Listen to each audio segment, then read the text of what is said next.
Chapter 13 खुद को खुद की चेतावनी। पिछले चैप्टर में हमने देखा कि राघव वक्त में पीछे जा चुका है और वो पैकेज को डिस्ट्रॉय करने ही वाला था। तभी पहला राघव ऑफिस से घर वापस आता है और उसे गार्डन में छुपना पड़ता है। अब बढ़ते हैं आगे।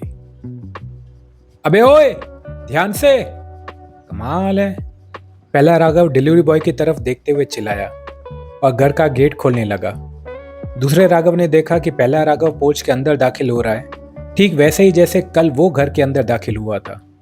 सब कुछ पहले जैसा था, हर हरकत, हर शब्द जाना पहचाना। पहले राघव ने पैकेज उठाया और घर के अंदर चला गया।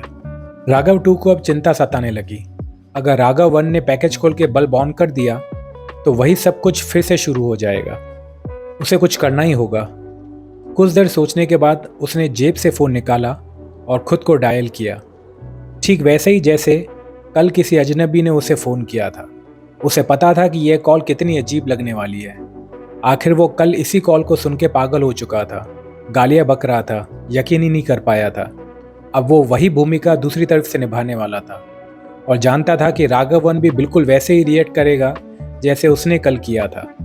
अब वही टेलीफोनिक बातचीत एक बार फिर हुई, इस बार राघव 2 के नज़रिए से। वही सवाल जवाब, वही गालियाँ, वही हैरानी। अब सिक्के का दूसरा पहलू सामने था। फोन कट होने के बाद राघव 2 गार्डन में ही इधर उधर टहलता रहा, ये सोच के कि क्या राघव 1 उसकी बात मानेगा।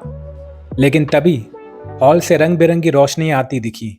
उसे समझते देर न लगी कि राघव 1 ने उसकी चेतावनी को इग्नोर कर दिया। झुंझलाहट में उसके मुंह से निकला, साला घोंचू।